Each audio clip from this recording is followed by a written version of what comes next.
Hoje a gente vai ver um teorema importante que fala da dimensão da soma de 2 subespaços vetoriais de um determinado espaço vetorial, de dimensão finita, claro.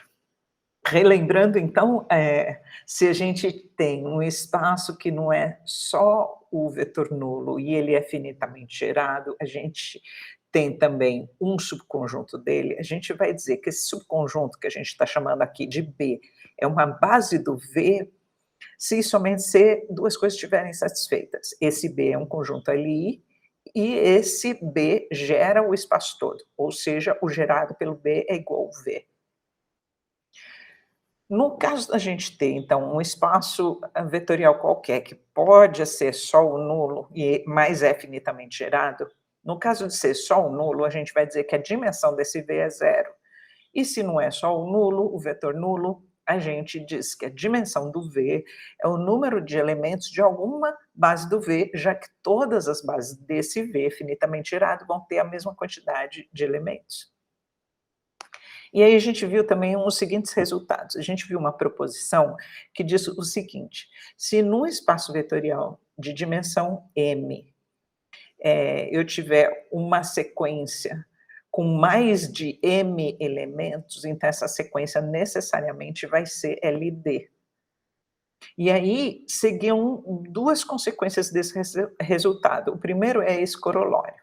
Se V for um espaço vetorial de dimensão finita e W for um subespaço do V, então W tem dimensão finita. E também, outro corolário é se V for um espaço de dimensão N e você tiver N vetores LI, então, necessariamente, esses N vetores LI formarão uma base.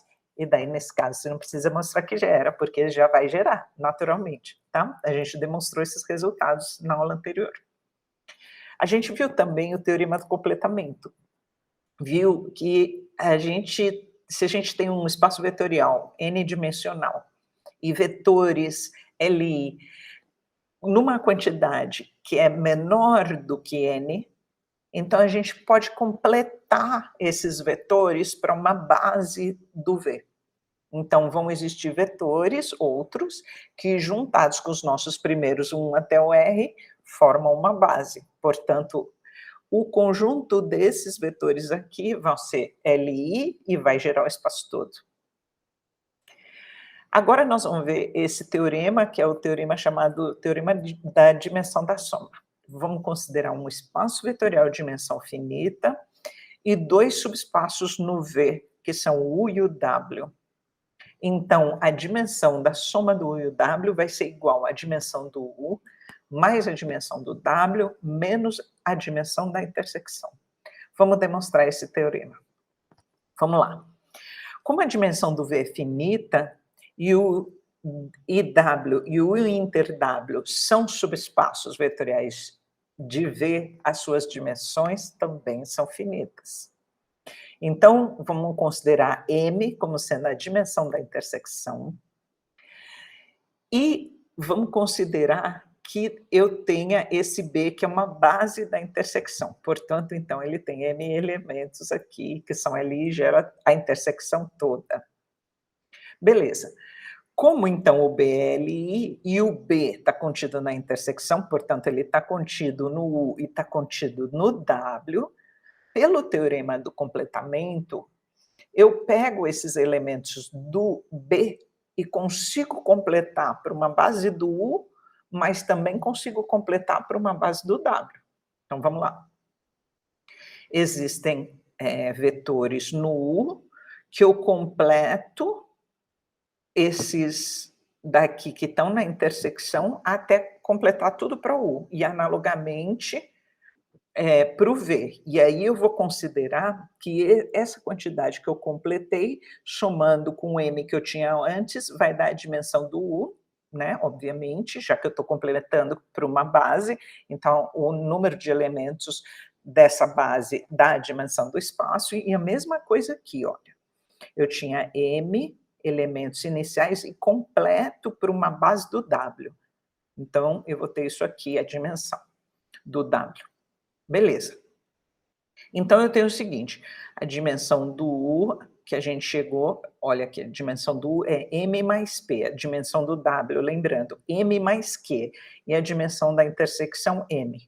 Então, vou trazer essas informações para cá, a dimensão do W e a dimensão da intersecção. Então, eu tenho aqui do U, aqui do W, menos a dimensão da intersecção.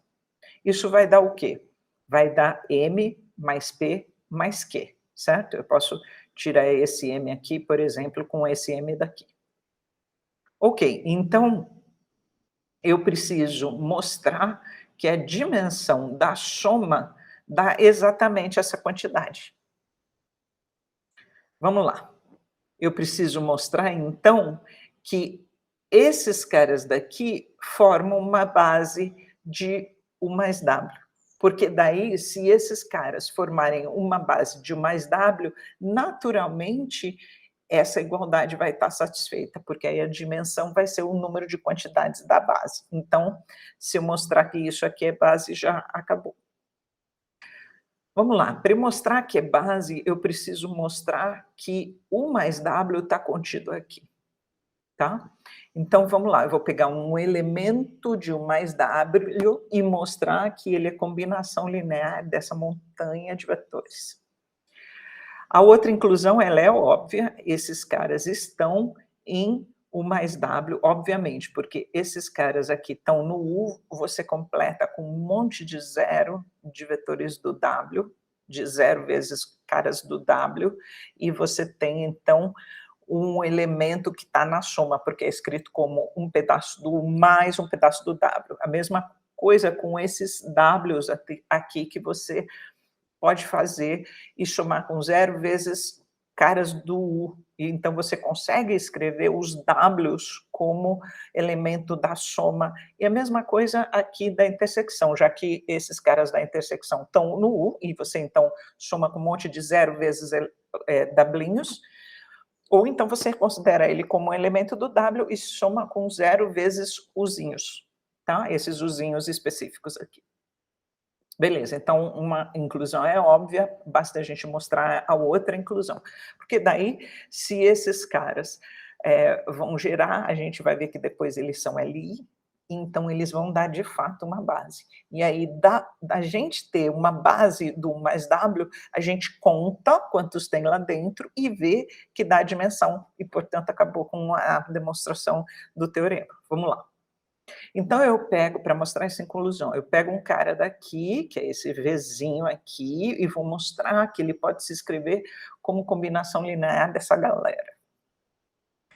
Vamos lá, então, se ele está na soma, ele é escrito como soma de um do U com um do W, obviamente, é definição de soma de dois subespaços.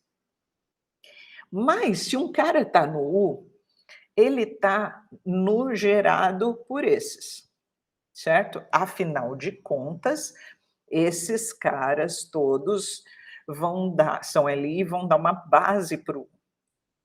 Analogamente, se esse está no W, ele pertence ao gerado por esses aqui, já que esses caras estão me dando uma base do W.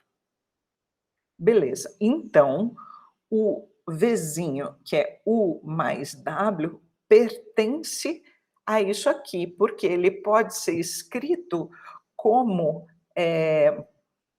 da forma que a gente fez aqui. O Uzinho pertence ao gerado desse, se pertence ao gerado desse, pertence ao gerado com mais gente ainda, e o W'inho pertence ao gerado desse pedacinho aqui, portanto, obviamente, que pertence por um gerado com mais gente dentro, tá?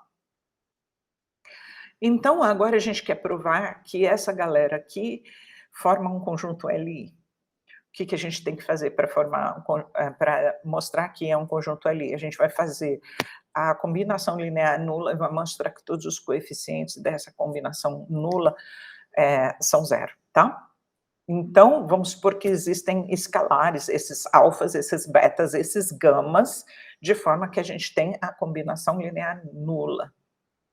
Bom, então eu vou ajeitar um pouco esses caras. Eu vou pôr as coisas que estão com alfa e com gama de um lado e de beta com o outro lado, para o outro lado. Então, eu vou ficar com menos aqui, ó, e a igualdade é assim. Esses caras aqui estão no U, por quê? Porque o U é formado pelos UI e pelos VJ, e esses caras estão no W, porque o W é formado pelos W índice K, por exemplo, tá? Ok. Só que, presta atenção, se esse cara tá no U e ele é igual a alguém que está no W, ele também está no W. E vice-versa.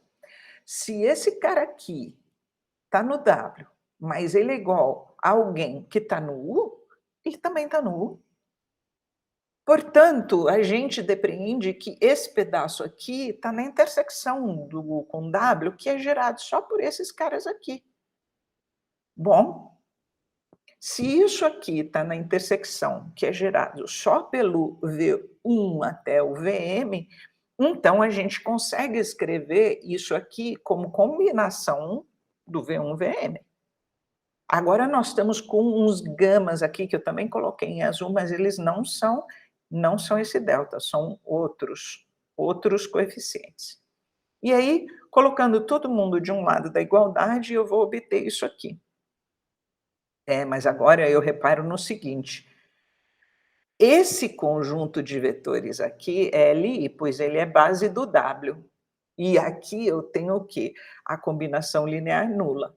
Portanto, todos esses escalares aqui são nulos. Os betas são nulos e os gamas são nulos.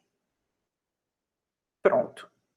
Agora, por outro lado, eu vejo aquela minha combinação linear que eu tinha inicialmente, e como esses caras aqui são nulos, eu posso tirar toda essa galera daqui, certo? Fico só com isso aqui, com os deltas e com os alfas. E eu tenho aqui uma combinação linear nula, e esses vetores aqui, os UI e os VJ, eles são base do U. Então, eu tenho uma combinação linear de vetores da base, obviamente que todos os alfas e todos os deltas vão ser necessariamente nulos. Pronto. Com isso, a gente zerou todo mundo. Então, esse conjunto aqui é um conjunto LI. Se ele é um conjunto LI, e a gente já tinha mostrado que ele gera a soma, ele vai dar essa quantidade de elementos que eu vejo aí, vai dar a dimensão. Então, a dimensão da soma vai ser P mais M mais Q, que era o que a gente queria demonstrar. E aí, então, a gente tem um corolário, que é o seguinte.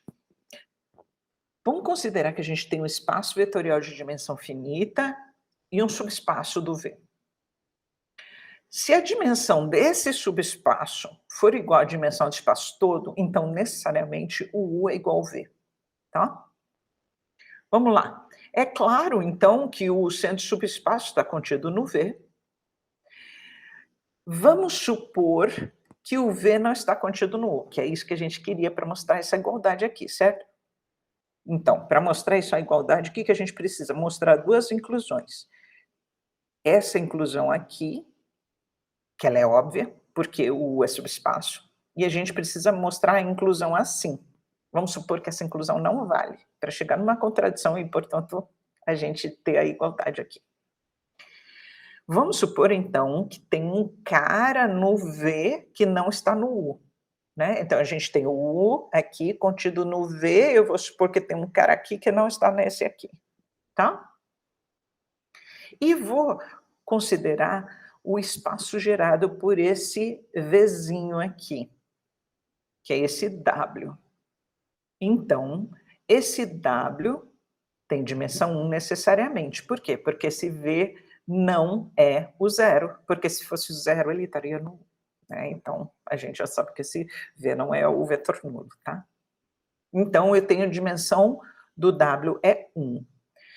E como a intersecção do W com 1 é zero, porque, afinal de contas, a gente está supondo que o V não está no U, mas ele está no W, então a intersecção dos dois é só o nulo, então a dimensão dessa intersecção aqui é 0. Daí a gente pega o teorema da dimensão da soma e vai ter o seguinte: dimensão da soma de U com W vai ser dimensão do U mais dimensão do W menos dimensão da intersecção, que a gente acabou de ver que é 0. Então a gente vai ter dimensão do U, a dimensão do W a gente tinha visto que era 1, porque ele é gerado só pelo Vzinho, e o Vzinho ele é não nulo. Então, a hipótese diz que a dimensão do U é igual à dimensão do V. Mais um aqui. Bom, o que a gente está chegando? Numa contradição, porque a gente está chegando que a dimensão do U mais W está passando a dimensão do V, o que não pode acontecer, porque o U mais W é subespaço do V. Então, a dimensão não pode ultrapassar a dimensão do V. Tá? Isso é um absurdo, então, necessariamente, a gente tem que ter a dimensão de subespaço menor que o espaço inteiro, e aí a gente conclui nosso resultado, né? Um exemplo que a gente pode aplicar esses resultados que a gente viu, né, do teorema da dimensão da soma é o seguinte: considera o V um espaço vetorial e dois subespaços, e suponha o seguinte, suponha que o V é soma do U mais W, e suponha que a dimensão do U e a dimensão do W dê mais do que a dimensão do V. Então, a gente vai mostrar que a soma não é direta, ou seja, que a intersecção não é só o zero. Tá? Vamos lá. Suponha que a intersecção seja só o zero. Se a intersecção é só o zero, a dimensão da intersecção é 0. Né? E aí a gente usa o teorema da dimensão da soma. A gente tem o seguinte, por hipótese, a dimensão do V é menor que a dimensão do U mais W, é essa hipótese aqui. Mas a dimensão do U mais W, ela é, pelo teorema da dimensão da soma, a dimensão da soma mais a dimensão da intersecção. E a dimensão da intersecção a gente está tomando aqui, ó, 0. Né? Então vai ficar só a dimensão de U mais W. Bom, então a gente está chegando que a dimensão de U mais W é maior que a dimensão do espaço todo, o que não pode acontecer, porque sempre que você tem subespaço, não pode ultrapassar a dimensão do espaço todo. Portanto, essa suposição nossa não pode ocorrer, porque a gente chegou numa contradição aqui, tá? Então, necessariamente, a intersecção não pode ser só o zero. Então, a nossa soma aqui, essa soma não é uma soma direta. Agora nós vamos fazer a mesma coisa com outros conjuntos do P3. Queremos achar a base e dimensão dos seguintes subespaços. O U é gerado pelos polinômios PQR, o V é gerado pelos polinômios SUV, Vzinho, e aqui eu vou procurar a dimensão e a base da intersecção do U com V e da soma do U com V, onde esses polinômios PQR, S, U e V são os seguintes. Então, o que eu vou fazer no próximo slide? No próximo slide eu vou considerar o U em azul, vou pegar esses polinômios P, Q e R aqui e transportar eles para o próximo slide. Eles estão aqui, ó. Então, esse S, que é formado por esses três polinômios, o P, Q e o R, eles geram o U. E aí eu vou considerar a matriz formada pelos coeficientes desses polinômios. E vou escalonar, ou seja, eu quero que debaixo dessa escadinha fique tudo 0. Então, eu preciso colocar um 0 aqui e um 0 aqui. Para colocar um 0 aqui, eu vou fazer o seguinte. Eu vou fazer esse aqui menos esse e colocar na segunda linha. Então, 1 menos 1, 0. 5 menos 4, 1. 0 menos 1 dá 1. E 5 menos 3, 2. Aí eu quero zerar essa daqui. Vamos ver o que eu fiz. Eu multipliquei em cima por 3 e subtraí da terceira, tá? Subtraí a terceira da primeira multiplicada por 3. Então, vou fazer 3 vezes 1, 3, menos 3, 0, que é o que está aqui. 3 vezes 4, 12, menos 0, 0. 3 vezes menos 1, menos 3, menos 0, menos 3. 3 vezes 3, 9, menos 0, 9, que é o que está aqui. Estou observando aqui que todo mundo é múltiplo de 3, então eu posso multiplicar essa linha por 1/3, tá? E aí fica mais fácil de eu fazer conta com esses números aqui. Bom, agora eu quero zerar esse cara aqui. Então, vamos ver o que eu obtive aqui. O que eu estou fazendo? Eu vou fazer essa linha vezes 4 menos essa linha e coloco na terceira linha. Então, a segunda linha vezes 4 menos a terceira, coloco na terceira. 1 vezes 4, 4, menos 4, 0. 1 vezes 4, 4, menos 1, 5. 2 vezes 4, 8, menos 3, 5. Olha aqui, essa linha daqui eu vou poder multiplicar por 1/5, né, para ficar com 1, que é o que eu tenho aqui. Para ficar mais fácil, eu já podia ter mexido com essas 3, com esses nessa forma já está escalonada, né, poderia, mas fica mais fácil mexer com números que são, por exemplo, 1, que é 1 vezes qualquer coisa é a qualquer coisa, né, e os zeros também, certo? 1 vai ser neutro aqui na multiplicação dos reais, né, e o 0 é neutro na soma dos reais, então fica muito mais fácil para mim fazer conta com essas coisas. Eu sempre prefiro ter esses números em vez de ter outros números mais complicados. Por exemplo, ficar com 12 menos 3 e 9 aqui, muito mais fácil eu ficar fazer a conta com esses caras aqui, né. Então tá bom, então a gente está com 3 linhas que estão na forma escalonada e nenhuma coluna e nenhuma linha está se anulando, portanto, esses caras são LI. Isso me dá que esses 3 polinômios aqui são LI.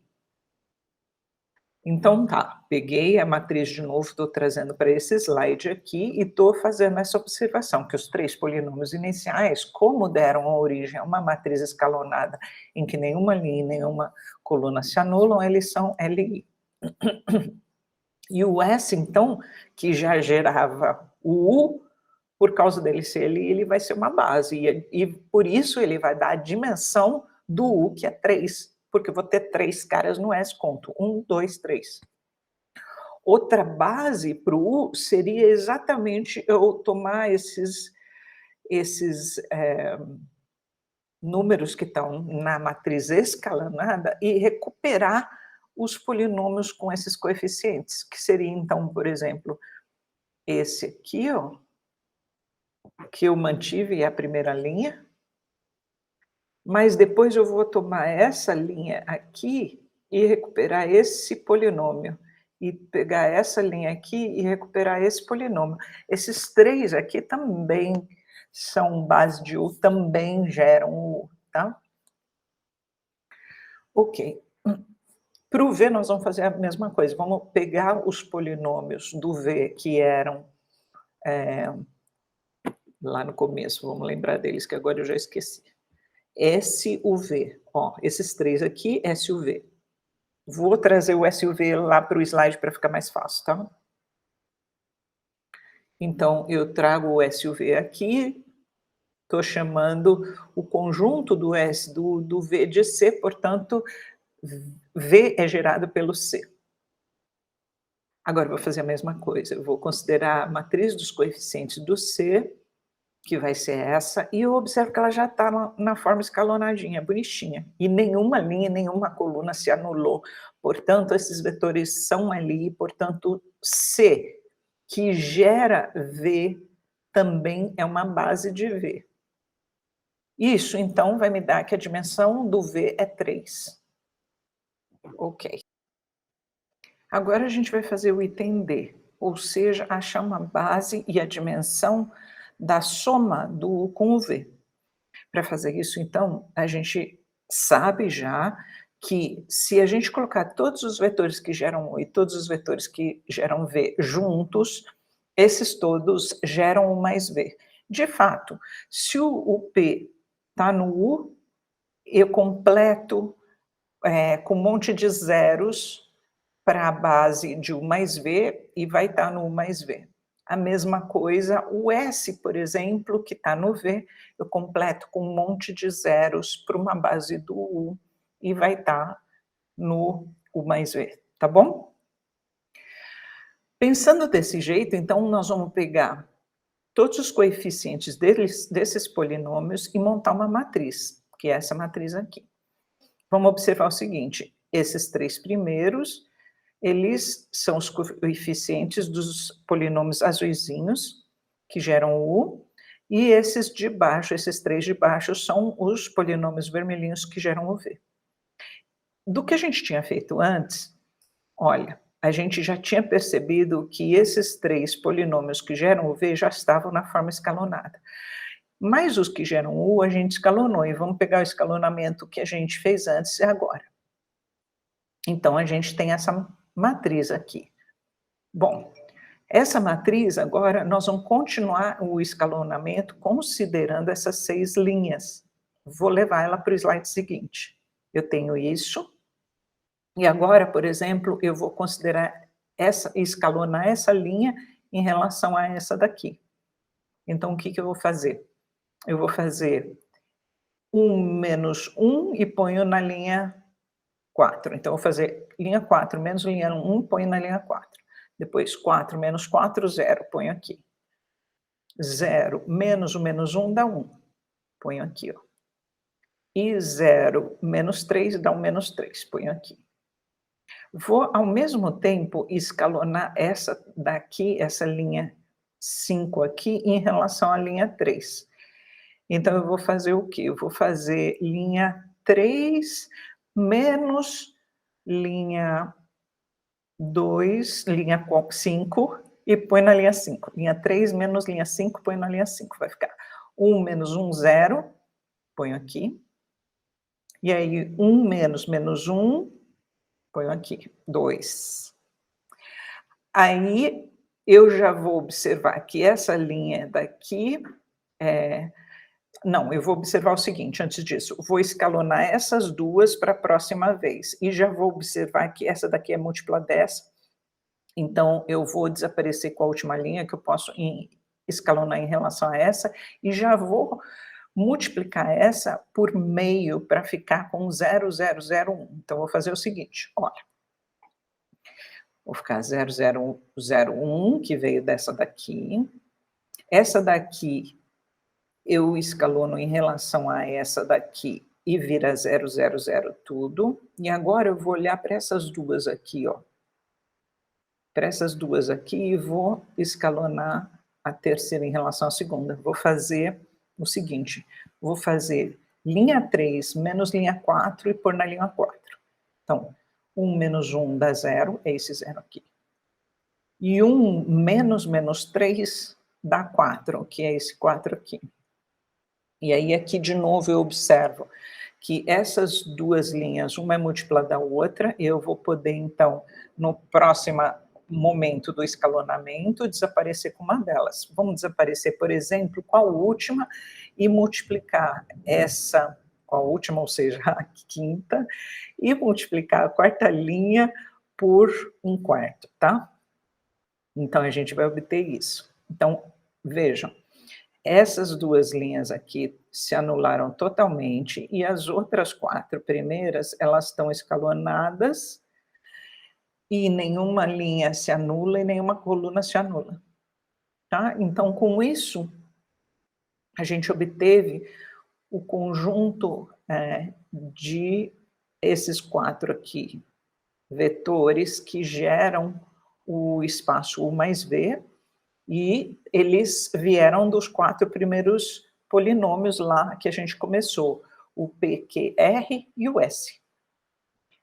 Vamos trazer a matriz para cá sem aquelas 2 linhas zero, tá? Então, os polinômios que deram origem a essa matriz escalonada, eles são LI. Então, eu posso tomar aqueles 4 primeiros como base do meu U mais V, que são o P, o Q, o R e o S, ou eu posso pegar essa matriz escalonada e recuperar ela na forma de polinômios, olhando esses números como se fossem os coeficientes, em relação a T3, T2, T1 e T0 nessa ordem das colunas, né? Então, aqui eu vou obter, então, com relação, por exemplo, à primeira linha, esse polinômio, T3, 4T2 menos T e mais 3, que são com esses coeficientes. E assim com esse, olha, que é esse polinômio, essa linha aqui dá origem a esse polinômio, T mais 1, então eu tenho 0T3, 0T2, 1T e 1T elevado a zero, que é 1. Então, é esse aqui, né? E aí, essa última linha, eu obtenho esse polinômio aqui. Como está na forma de escalonada, nenhuma linha, nenhuma coluna zera, esse quartetinho aqui é LI. Ok, se ele é LI e gera o U mais V, o que a gente tem? Ele é uma base de U mais V. E, portanto, se ele é uma base, a dimensão do U mais V é 4.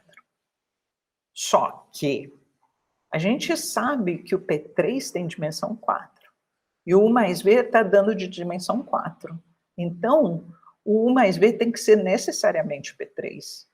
Então, uma outra base clara da gente tomar para o U mais V é a base canônica, por exemplo. Então, a gente, se já sacasse que a dimensão do U mais V é 4, já poderia tomar a base canônica como base do U mais V, já que o U mais V vai ser o P3. Para a solução do item C, que é a gente achar uma base e a dimensão da intersecção, nós vamos começar olhando a dimensão agora. Bom, pelo teorema da dimensão da soma, a gente sabe que a dimensão da intersecção vai dar a dimensão do U mais a dimensão do V menos a dimensão da soma. E a gente já calculou cada uma dessas aqui do nosso lado direito. A gente sabe que a dimensão de U é 3, a dimensão de V é 3, e a dimensão do U mais V é 4. Então, a gente vai ficar com 3 mais 3 menos 4, que é 2. Então, a intersecção está dando de dimensão 2, não é uma soma direta, né? Com isso, então, basta a gente encontrar 2 polinômios LI que estejam na intersecção. Por quê? Porque se esses 2 forem LI e estiverem na intersecção, eles já geram, porque a gente sabe a dimensão do espaço. É um resultado que a gente já provou, tá? Então, para a gente saber como são os vetores da intersecção, vamos tomar um vetor arbitrário na intersecção. Se ele está na intersecção, ele está no U e, portanto, ele é gerado pelos vetores de S, que são aqueles do início. Aqui eu queria fazer uma observação. Podia ter tomado o S barra, podia ter tomado o S barra, e talvez facilitasse minhas contas aqui para frente, tá? Só uma observação, porque o S barra também a gente obteve que ele era uma base. Eu podia ter observado que aquela base era um pouco mais simples, tá? Mas eu estou tomando o S inicial. E o W também pertence ao V, que é gerado pela base C. Então, ele é combinação linear tanto dos azuis quanto combinação linear dos vermelhos. É isso que eu vou escrever. Existem, então, escalares, esses alfas laranjinhas e esses betas verdinhos, de forma que o W se escreve como uma combinação linear dos azuis, mas ele também se escreve como combinação linear dos vermelhos. E é o mesmo W, portanto, eu tenho igualdade de polinômios aí. Então, igualdade de polinômios, eu vejo os coeficientes dos graus correspondentes.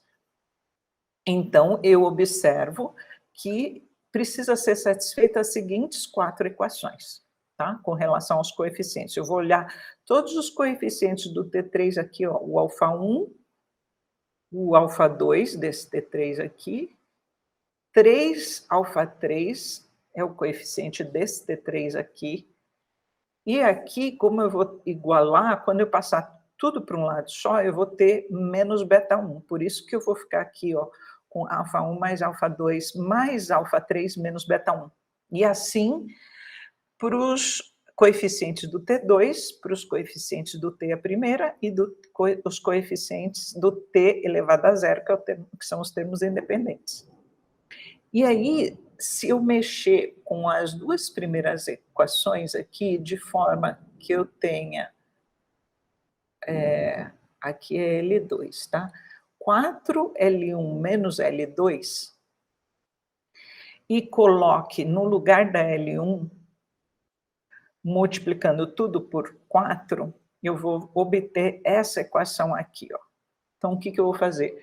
Eu vou multiplicar a linha 1 por 4, aí eu vou fazer 4 linha 1 menos a linha 2, então, esse cara, quando eu multiplicar por 4 aqui, 4, 4 e 4, e fazer menos a linha 2, o alfa1 e o beta1 vão desaparecer aqui.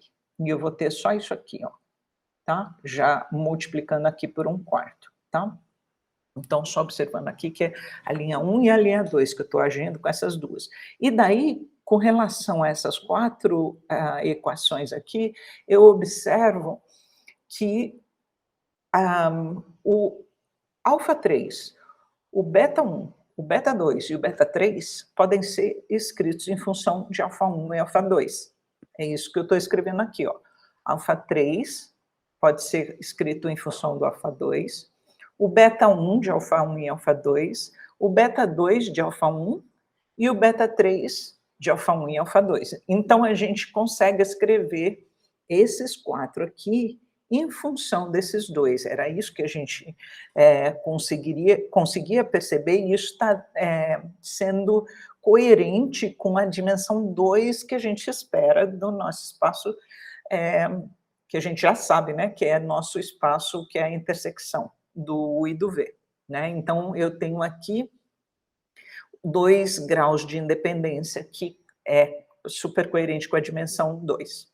Então, o que eu faço para obter valores para o alfa1 e o alfa2 e obter o meu W? Eu posso colocar valores para o alfa1 e para o alfa2, de modo a obter dois vetores que sejam LI.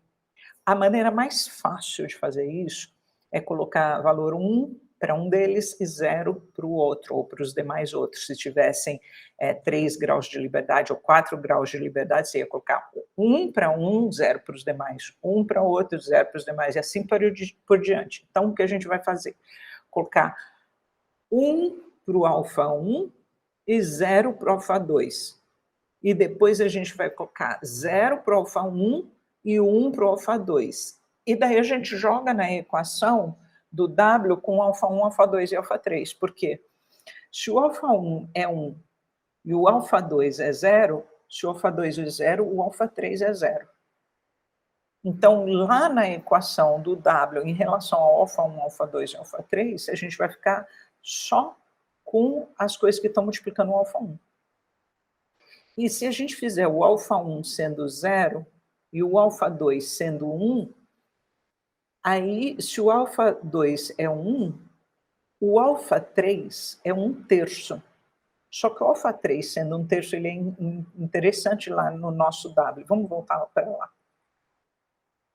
Olha, o nosso W, se o alfa2 for 0, o alfa3 vai ser 0, certo? A gente vai ficar com o alfa1 sendo 1 e só esse pedaço aqui. Agora, se o alfa1 for 0, alfa2 for 1, então o alfa3 é 1/3 e o 1/3 corta com esse 3 aqui e fica um polinômio interessante. Vamos levar esses polinômios lá para baixo. Então, na situação primeira aqui, com alfa1, 1 e alfa2, 0, eu obtenho esse polinômio, e depois eu obtenho esse polinômio, E esses dois polinômios, a gente está vendo que um não é múltiplo do outro, portanto, eles são LI, e eles geram a intersecção porque eles nasceram dessa intersecção, de um W que pertencia tanto ao U quanto ao V. E isso coincide perfeitamente, eles já vão ser base, né? Porque a gente já sabe que a dimensão é 2, então esses dois vetores aí vão já gerar o espaço que é a intersecção. Então, esses dois polinômios aqui já vão ser base do inter-V.